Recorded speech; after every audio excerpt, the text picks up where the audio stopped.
আপনি নিতু? আপনি আমার নামও জানেন?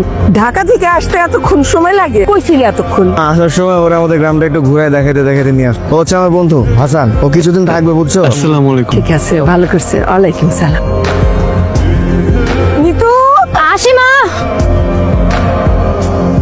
আসছে একটু ভাইয়ের খোঁজ খবর নেবে, তা না জিনিস দে। তোর খোঁজ খবর জানা আমার কোনো দরকার নেই, আমার বই দিয়ে দেখছি। শুনছেন? একটু উঠে খেয়ে নিয়ে বাসায় কথা বলার মতো কোনো মানুষ থাকে না, বই পড়ি কথা বলার মানুষ পেলে কথা বলতেন। হয়তো। ভাইয়া আপনি আসছেন না খেয়ে যাবেন, এটা কি হয় নাকি? না আজকে আর হবে না, আজকে একটু অন্য ব্যস্ততা আছে।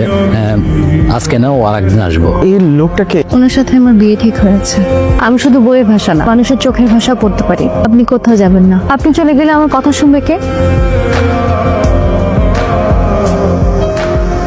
গেলাম বা আমি তো আমার আব্বা আমার অনেক বুঝাইছিলাম, ওই জন্য জেনে গেছে আপনার মেয়ে কথা কইতে পারেন, বলে তুই তো কয়েকদিন পরে চলে যাবি, তখন এই মেয়ের কি হবে? এমনকি আমাদের বাড়ির আশেপাশের লোকজনও জেনে গেছে। তার থেকে ভালো এই সম্পর্কটা আর দরকার নেই, গেলাম না।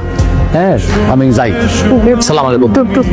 তুমি অফলান তো বিয়েটা ভেঙে গেল। মা পেমেন্ট করে দাও, মা কিচ্ছু হবে না, মা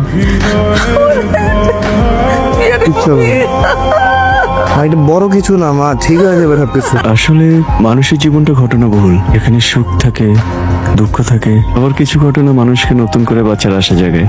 আপনি ভেঙে পড়বেন না প্লিজ। আমি কালকেই চলে যাচ্ছি। আমরা মানুষের মন থেকে অনেক কিছুই চাই, নিয়তি বলতে একটা কথা আছে। আমার নিয়তি আমাকে এখানে নিয়ে এসেছিল, জানি না সামনে কি আছে। আপনি ভালো থাকবেন, আসি। একটা মানুষের অভ্যাস হয়ে চলে যেতে চাইলে কি তাকে চলে যেতে দেব? আমি একদম ঠিক আছি, আমার গলার স্বরও ঠিক আছে। কি সব বলছেন? এসব কিছু আপনার জন্য করা, কিছুই কি বোঝেন না? সারা জীবন আমার কথা শোনার মানুষটি হবেন।